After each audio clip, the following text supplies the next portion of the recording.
आखिर मरने के बाद क्या होता है? जब हमारे किसी अपने की मौत होती है तो हम में से ज्यादातर लोग सोचते हैं कि अब उनकी आत्मा कहाँ गई होगी। क्या वो यहीं हमारे साथ बैठी है? क्या वो हमें सुन सकती है या वो एक सितारा बन गई है? तो आखिर मृत्यु के बाद क्या होता है? साथ के साथ ये कपाल क्रिया क्या होती है? आखिर क्यों जलती चिता के सर पर डंडा मारा जाता है? शमशान में पीछे पलटकर क्यों नहीं देखना चाहिए? शव को अकेला क्यों नहीं छोड़ना चाहिए? ये जानने के लिए आज हम इस वीडियो को लेकर आए हैं, जहाँ हिंदू धर्म के पुराणों में से गरुड़ पुराण के अनुसार हम जानेंगे कि मरने के बाद हमारी आत्मा का क्या होता है। तो चलिए शुरू करते हैं। दोस्तों, हिंदू धर्म के पुराणों में गरुड़ पुराण बहुत जरूरी माना गया है। ये पुराण जीने के साथ साथ मरने और उसके बाद की यात्रा के बारे में भी बताता है। गरुड़ पुराण में भी ये बताया गया है कि मरते समय इंसान को क्या महसूस होता है और मरने के बाद आत्मा के साथ क्या होता है। गरुड़ पुराण के अनुसार जब इंसान की मौत होती है, उसकी सभी इंद्रियां काम करना बंद करने लगती हैं और उसकी याददाश्त एक टाइम मशीन की तरह काम करती है, जो उसे बीती हुई सभी बातों को याद दिलाती है। उसे अपनी जिंदगी के सारे अच्छे बुरे कर्म एक रील की तरह दिखाई देते हैं, जैसे उसने क्या क्या गलत किया है, क्या अच्छा किया है, किसको सताया है और किसको खुश किया है। सब कुछ अपने आखिरी समय में इंसान अपनों से बहुत कुछ कहना चाहता है, लेकिन मौत के कुछ समय पहले से ही इंसान बोल नहीं पाता,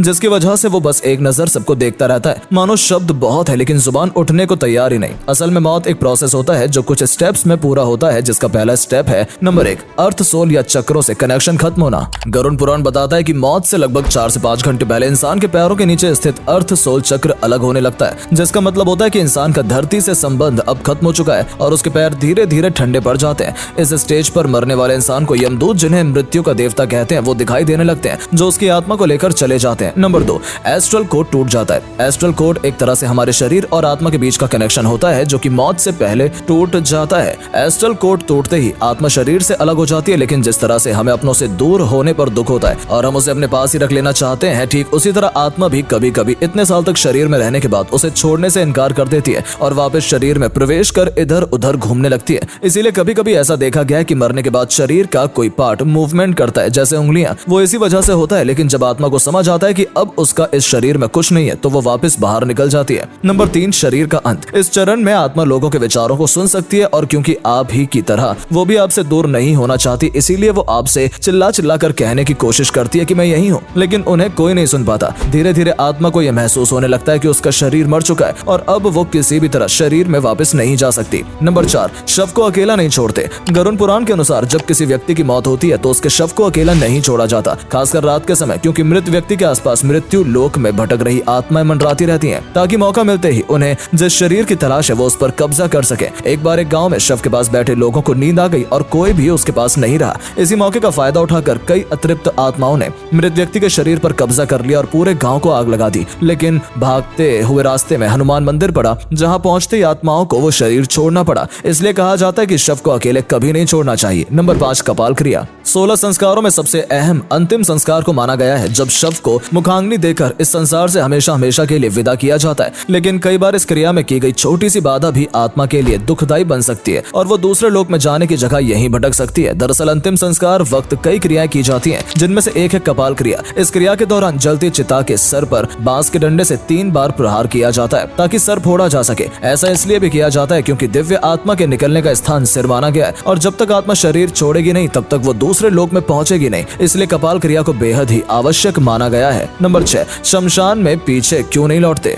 कई बार ऐसा होता है कि मृत व्यक्ति के शरीर को जलाने के बाद लोग वापस आते समय पीछे मुड़कर देखने की सोचते हैं, लेकिन याद रखें कि आपकी सबसे बड़ी भूल हो सकती है, क्योंकि जब तक शव का अंतिम संस्कार अच्छी तरह से नहीं हो जाता, वो अपने शरीर के और परिजनों के आसपास ही भटकती रहती है, फिर चाहे वो शमशान ही क्यों ना हो, और ऐसा एक मौका तलाशती है अपने परिजनों के पास वापस लौटने का। इसीलिए अगर आप शमशान घाट जाते हैं और शव जलने के बाद वापस लौटते हैं तो पीछे पलटकर कभी ना देखें, क्योंकि ऐसा करने पर आत्मा को लगेगा कि उसकी तरह आप भी उसके लिए व्याकुल हैं और कहीं ना कहीं अभी उसके लिए इस परिवार, इस धरती पर जगह है और वो आपके साथ ही लौट आएगी, जिसके बाद वो न सिर्फ आपके लिए बल्कि अन्य परिजनों के लिए भी समस्या खड़ी कर सकती है। नंबर 7, शरीर से छुटकारा। शरीर की अंतिम क्रिया हो जाने के बाद आत्मा ये मान लेती है कि अब उसका इस धरती पर सब कुछ खत्म हो चुका है। शरीर के पंच तत्व में विलीन होने के बाद आत्मा अपने आप को आजाद महसूस करती है। गरुड़ पुराण में बताया गया है कि आत्मा मृत्यु के बाद 7 दिन तक अपने शरीर के साथ रहते समय अपने पसंद की जगहों पर घूमती है और 7 दिन बाद आत्मा अपने शरीर, परिवार और धरती को अलविदा कह देती है और इस धरती से दूर होने लगती है। नंबर 8, परलोक का रास्ता। अब बारी आती है आत्मा के परलोक जाने की। इसके लिए भगवान 2 यमदूत जमीन पर भेजते हैं, जो उस आत्मा को अपने साथ परलोक की यात्रा कराने के लिए ले जाते हैं। यमदूत उन्हीं लोगों के साथ बुरा बर्ताव करते हैं जो पापी होते हैं या फिर दूसरों के बारे में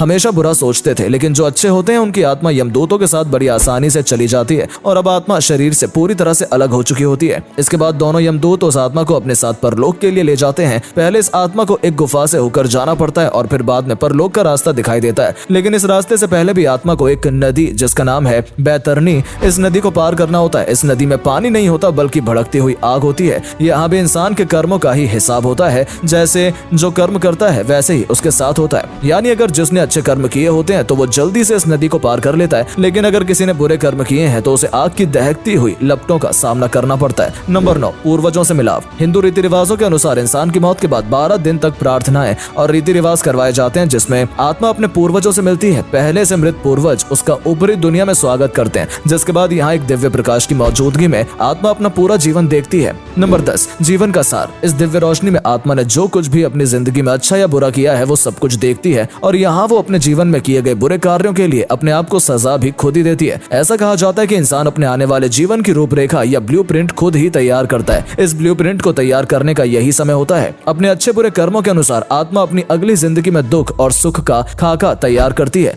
इसीलिए आगे कभी भी अपनी बुरी किस्मत के लिए भगवान को मत कोसिएगा, क्योंकि इसके लेखक आप ही हैं। यहाँ एक एग्रीमेंट तैयार होता है जिसके हिसाब से आत्मा अपने दूसरे जीवन में प्रवेश लेती है। नंबर 11, पुनर्जन्म। एग्रीमेंट में जो भी हमें चुना होता है वो हमें मिलता है। यहाँ तक कि अपने माता पिता भी हम खुद ही चुनते हैं, और माँ के गर्भ में चौथे 5वें महीने में हम प्रवेश कर जाते हैं। कभी कभी तो ये जन्म से एकदम पहले भी होता है। कुछ इस तरह से इस पूरे ब्रह्मांड की रचना की गई है। आपको ये भी बता दें कि एक बच्चे को जन्म लेने के 40 दिन तक अपना पिछला जन्म पूरी तरह से याद होता है। उन्हीं यादों को अकेले में याद करके वो कभी हंसता है तो कभी रोता है। उसके बाद उसके पिछले जन्म की सारी याददाश्त चली जाती है और वो अपनी जिंदगी को ऐसे जीता है जैसे वो कभी इस दुनिया में था ही नहीं। इसलिए दोस्तों, हमेशा आपके बड़े कहते हैं कि कभी अपनी जिंदगी में किसी को बुरा मत करो, क्योंकि इसका भुगतान आज नहीं तो कल आपको ही करना है। इसीलिए गलत व्यवहार से दूर रहिए और प्यार से दुनिया को जीने की कोशिश कीजिए, क्योंकि जिंदगी एक ही है, खुशी से बिताइए। वैसे आपको हमारी ये वीडियो कैसी लगी कमेंट करके जरूर बताएं, और अगर आपने पेज को फॉलो नहीं किया है तो फौरन कर लीजिए। धन्यवाद।